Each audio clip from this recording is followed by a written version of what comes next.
Good morning, and welcome to the very much anticipated Gribley's Folly Edged Weapon Review.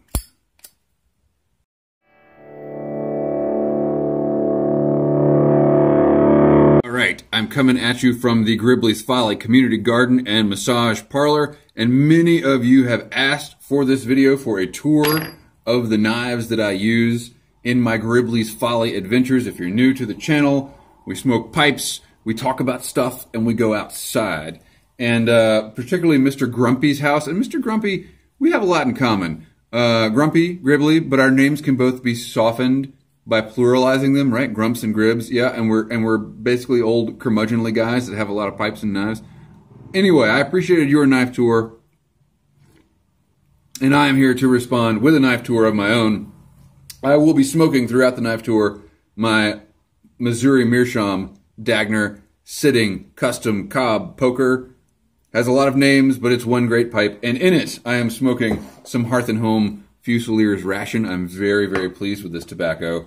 Might do a full review later on down the road. Let's get started, shall we? So I have prepared here a smorgasbord of the knives that I use here on the channel, and I'm going to have a few other additions.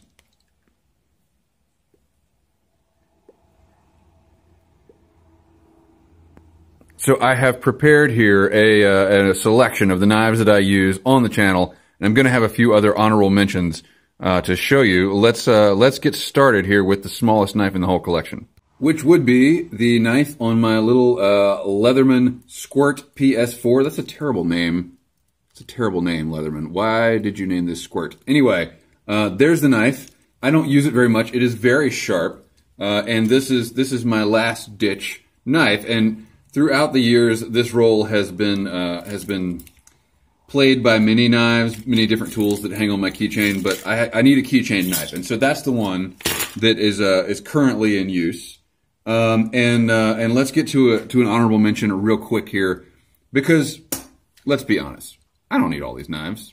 These are too many knives. I've never actually put all my knives together in one place before, and I'll be frank, I'm a little bit embarrassed with all these knives.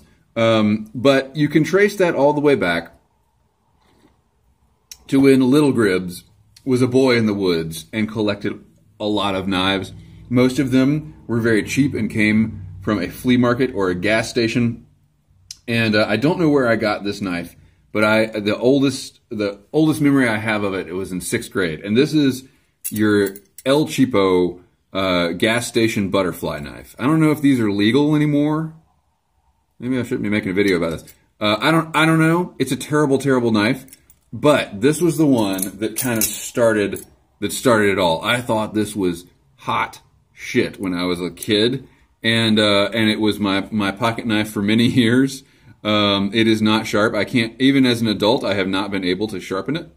But now it just kind of hangs around the massage parlor here, and I use it when I need to, like, poke into a light socket or something like that.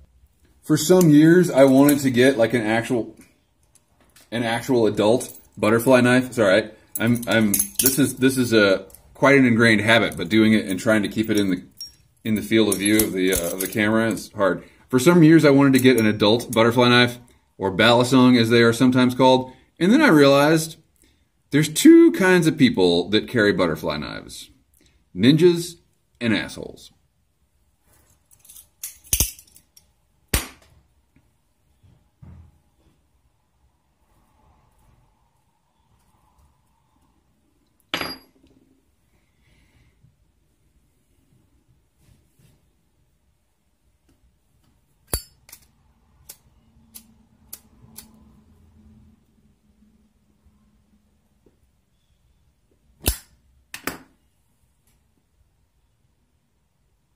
Uh-oh. So you will see, as we progress through my knife journey here, that a lot of the upper ceiling has been made by the asshole mark. Like, yeah, that's a really cool knife, but can I actually carry it and not look like an asshole?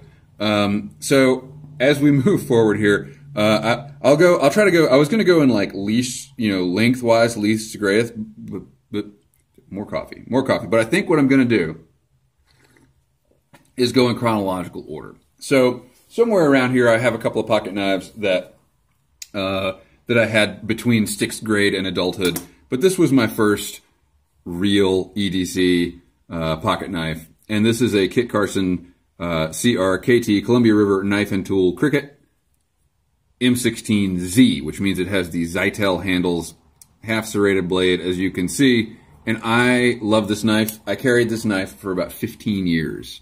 Maybe, well, somewhere between 12 and 15 years. And it was only last year that I have retired it. And this knife is incredibly utilitarian in its size and its ease of opening and closing. It does have a little lock there to lock it open, but I've never had a problem just using the normal liner lock like a regular person. And I got this when I was in college, and I wanted one knife that would do it all, and this was the one I chose, and yeah, it has never let me down. This is a great knife, and it was cheap when I got it. I don't know how cheap they are today. I think they've gone up in price, but the M16Z, wonderful, and holding it in my hand, I get this like familiar, like old pair of jeans feel.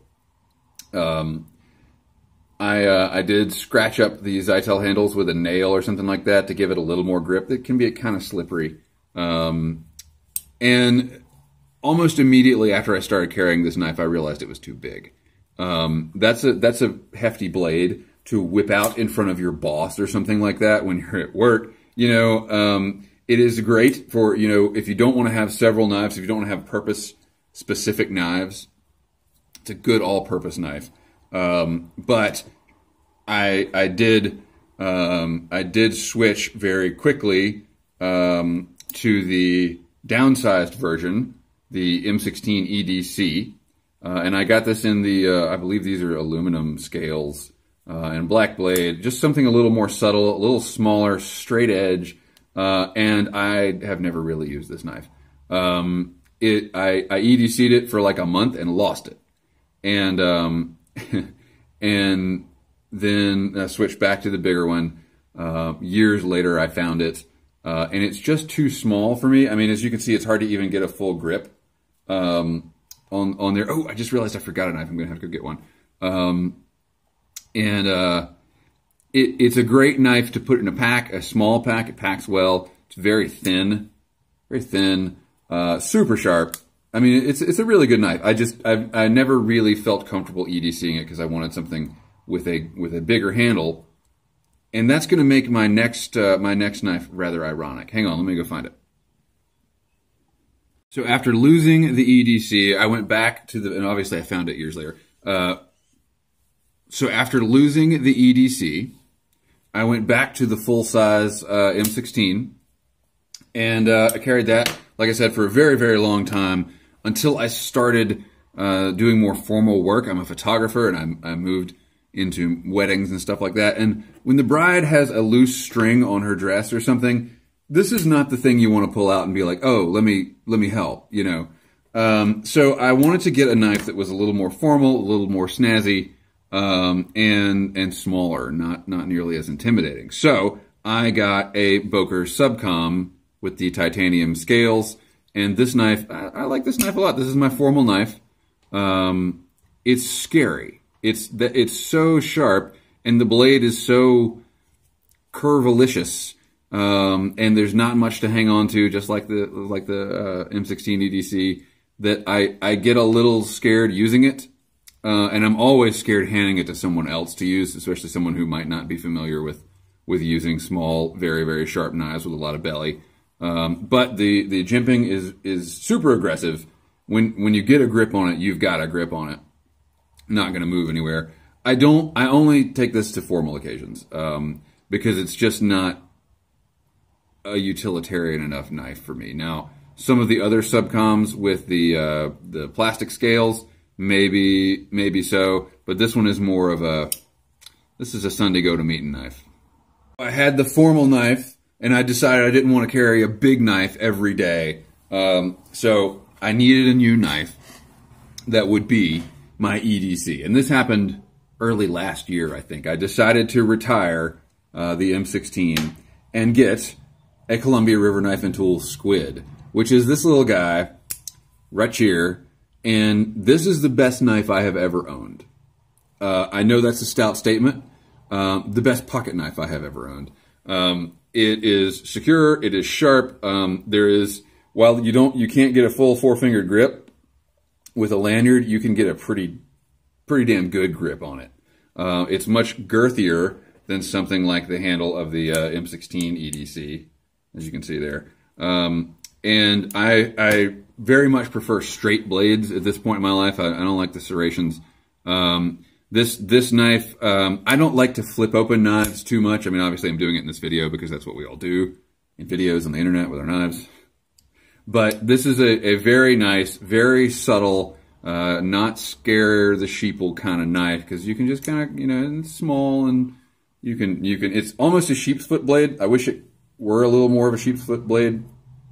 But you can get a lot of pressure if you need to do some scoring or something like that. But it's got that nice straight, almost no belly, for, cutting rope and stuff like that. Anyway, I love this knife. I will be buying another if I ever lose it. I might buy more even if I don't lose it, because it's like 15 bucks. It's super cheap.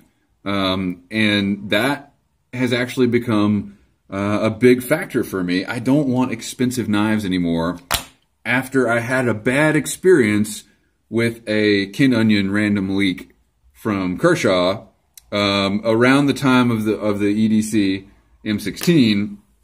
I dabbled with the Kershaw line a little bit. I had a couple of leaks, and then I decided I wanted the random leak, which was like the Mac Daddy leak at the time. It maybe still is. It's got a reverse Tinto. Anyway, awesome knife, but it was so expensive, I didn't want to use it for things like prying, which, like, you got to pry stuff with your EDC knife. Like, the whole point of EDC is that it's EDC, right? That's the knife you're going to have on you. So you're going to need to, like, pry up the head of a nail or something like that.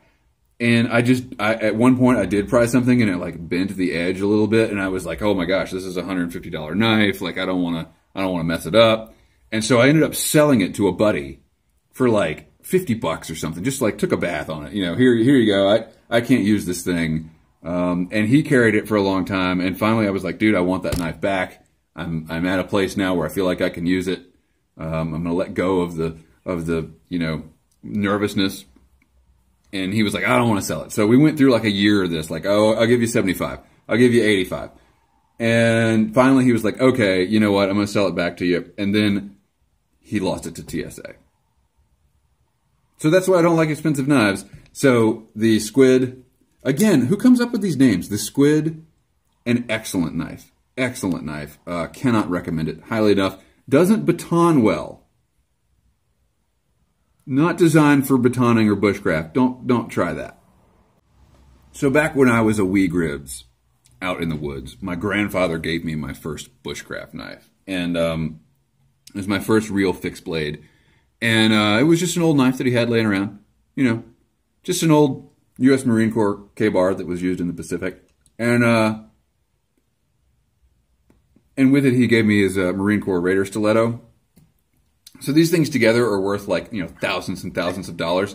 He just gave them to like a 10-year-old kid. Said, hey, take them out in the woods. And I did. And I did. And I didn't use the stiletto very much because it just didn't appeal to me. But I used the K-bar all over the place. And it's a great knife. I mean, K-bars are wonderful knives. And then in adulthood, I was like, maybe I should put those in the safe deposit box. And so that is why I do not have them here today to show you, because they are priceless family heirlooms that I don't keep in my house. But here is a photo.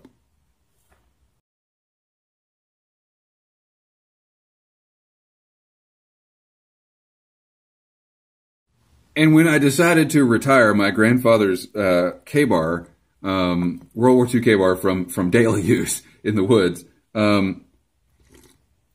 I wanted another K-bar. And I wanted one. Again, I was very much in a one knife to rule them all philosophy. And so I bought this. This is the basic K-bar with the black rubber, poly, something handles, and a damn serrated edge. Because at the time, I thought, I might need to cut some rope, or something like that. And I didn't have enough experience out in the woods to know that a serrated edge is a terrible idea in the woods.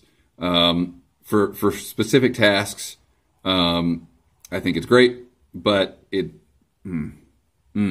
mistake. Big mistake. If I had gotten this with a straight edge, I would never have gotten the next two knives I'm going to show you.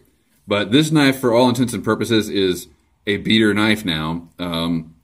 You can tell I have put it through hell, and have, batoned with it. I cut down a tree with it once.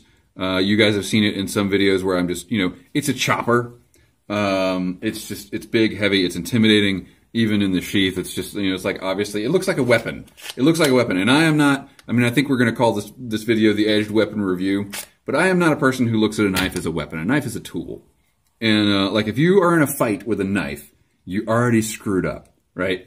But this looks a little, it's a fighting utility knife. That was how they marketed them back in the day. And this is the 1211, just the basic model. It's not the USMC version or anything like that. Anyway, I love this knife, but I wish it had a straight edge. Yeah, big regret, big regret. All right, because that knife did not have a straight edge, when I really started getting into bushcraft a couple of years ago, I asked for Christmas for a small straight edge knife, something I could take fishing, something I could use to clean a fish if I needed to, but also something I could use to practice starting fires, and that is why my wife gave me a Mora companion, and this knife is dear to my heart. This is the cheapest knife in all that you have seen. This knife came from Amazon for $10.29, I think, and I have flattened the spine. This is the carbon steel version. I flattened the spine so it makes a good fire striker, and it is the sharpest knife I own. I also drilled a hole there in the pommel, put an orange lanyard through it because I found when I dropped it in the grass or whatever, it was hard to see. The worst cut I've ever had in my life came from this knife. And there's a good story about that if you guys want to go back and find it, or if you want to hear it, I'll tell it again. Again, can't recommend this knife highly enough. Just like the Squid, super cheap, super sharp. It's hard to lose your grip on this knife because of the rubbery grip there. If I didn't need to occasionally chop things down, this would be the only knife I would carry. Now, it came with the basic Mora sheath, and that's fine. And I wish I had just stuck with this sheath. But at one point it started falling out of the sheath. They get loose. I tied some paracord around it, and it's super good at retaining the knife now. But I wasn't satisfied with that for some reason, and I went out and bought an aftermarket Kydex sheath, which costs twice as much as the knife. It costs about $21, $22, something like that. It's a great sheath. But just looking back on it, I'm like, I should have just wrapped some, it's a Mora. Like, it's not supposed to be a showpiece. So this is a good sheath. If I get another Mora, which I'm sure I will, I'll just use the stock sheath. But this is nice. The Mora sheath is MOLLE compatible, which is good. Fits on my adventure bag. This is sort of MOLLE compatible. I mean, it is compatible, but like, I like this one because it can go through one MOLLE loop, and then the sheath part hooks into the other, whereas this one doesn't have the length, really, to fit into the second MOLLE loop, so it kind of flops around a little bit. Anyway, that's my Mora. Unfortunately, the Mora is not a do-all knife. I wish that it were, because, as I said, that knife is close to my heart, because I spent my first year in the woods as an adult with that knife. But if I need to chop down a branch, dig a hole, decapitate a dead deer, something like that, I need a bigger knife, and that is where my Schrade SHCF 36 comes into play. This is the knife that you've recently seen me using, and it is a hoss. It's a beast of a knife. It's a 1/4 inch thick on the spine. This one's kind of, it's not dirty per se. I think that's some tobacco that's spilled on it. But I keep it pretty well oiled with mineral oil. I don't want to use WD-40 or other oils because I might want to prepare food with this knife. But you do need to keep it oiled because I stripped it. It used to have terrible powder coating on there. I stripped it and put a patina on there. And so far, I think this is the best of all worlds. Like if I'm only going to have one edged weapon on me in a you know, bushcraft situation, this is pretty awesome. This forward choil means everything to me because, for example, I was just going to get a straight edge K-bar, but I feel like this is going to be much better for finer tasks. I mean, hell, take a matchstick here, and you can really get in there and, as you can see, feather stick a matchstick. Yeah, that's something you can't do with a K-bar. Oh, great, I got matchstick in my coffee. Wonderful. Well, it's definitely big enough and heavy enough for chopping. As I said, I have used it for some pretty interesting tasks at this point, and incredibly sharp for the thickness of the blade. I know what you're thinking. Gribs, Schrade knives, really? You don't want like an Essie? Well, I do want an Essie. I would love to have a Randall. I would, you know, but I'm an average person. I am not a Navy SEAL, and I find this knife to be an excellent value. Mine is actually particularly well machined. Some of them aren't. Yeah, it's a Chinese knife for you know, $30 or something like that. But that's going to bring up the next blade that I have to show you, which is also a Schrade. And this one, I'm embarrassed to like it. I'm embarrassed to like it. This is the Schrade Kukri machete. And you've seen me use this in a couple of videos when I need to cut something big or like a bundle of straw or something like that. The model number is the SCHKM1. And I left the powder coating on this one because, as you can see, I abuse it. I'm not a fan of the Kukri shape. Actually, wait a minute. I'm not a fan of being seen with the Kukri shape. It looks too much like a ninja. I just don't... this is not my style. It's not my style. This was a gift. And when I opened the box, I was like, oh man, this is way too like ornamental for me. Especially with the holes in it. I just thought, that's what purpose does that serve, you know? However, I needed a good machete, so I thought, okay, I'm going to put this to use.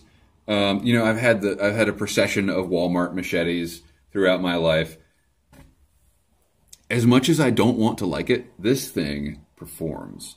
And it, like, I have never sharpened it, and it's still as sharp as a machete should be, sharper than a machete should be. It's got a great weight-forward blade that's really awesome for chopping, even though it's rather short for a machete. I don't want to be seen with this in public. I don't want it. This is not something I would strap to my back when I'm going fishing. It comes, by the way, the sheath that it comes with is loaded up with, comes with a pouch with a little sharpener and a fire steel, as if this will be a bushcraft weapon. Anyway, it comes with a shoulder strap, so you can put it on your back like Legolas or somebody. That's not my thing. But when it actually comes down to needing to chop through something big and heavy, this is a good piece of steel. And that brings me to my even larger implements, things that I keep in the trunk of my car, things that I have used in actual situations. I won't say survival situations, but, you know, situations. The first, my Fiskars axe. I don't like this thing. I wish I'd gotten a better axe. Sorry. The second, my favorite edged weapon. The one that I would choose above all others if I could only have one edged weapon for the rest of my life. Edged implement, edged tool, would be this. And it's going to be a surprise to those of you who haven't followed my channel. You don't see me use it a lot. I don't carry it on my person a lot. But this thing has saved my ass several times. And it is a cold steel Spetsnaz shovel. I know. A shovel, right? That's not nearly as sexy as a big-ass knife with a forced patina and a huge belly and a 1/4-inch spine. Not nearly as sexy. But this thing is sharp enough. It's sharp enough, and you can get it pretty damn sharp on these edges. And has a very flat profile for a shovel. A little bit of a scoop in there, but not much. It's held on to the handle by just a couple of screws, which means if the handle breaks, I've had this thing for probably 15 years now, maybe 12, and the handle is, I mean, there's no wobble or anything like that. I mean, I wouldn't say I use it daily, but I use it a lot. Anytime I need a shovel, and it has stood the test of time. This has dug me out of the snow. It has cleared fallen trees from a roadway. And I, like I said, if I had to get rid of everything but one, this would be the one. There was one interesting story when well, we're not going to tell that story. If you were in a real pinch, you could probably start a fire with it. I mean, you know, you could start a fire with anything, but you could probably do a pretty good job of feather sticking with this thing. You could certainly baton some small twigs and rough things up to get some tinder there. This is just a beast. It's a beast, and I recommend it to anyone who is into outdoorsy stuff, but also I recommend it to anyone who drives a damn car. It's dug me out of the mud. It's dug me out of the snow. It's just a perfect piece for practical situations, not zombie apocalypse stuff in which you might need a freaking kukri. It's just a basic, awesome tool. So that's what I got. Thank you for taking the tour with me. I now have so many unsheathed edged weapons around me that I'm a little bit afraid to move. So I'm just going to sit right here, smoke the rest of this bowl of Fusilier's ration, and plan how I'm going to get out of this situation. Thanks for coming along. Keep the ends out for the ties that bind.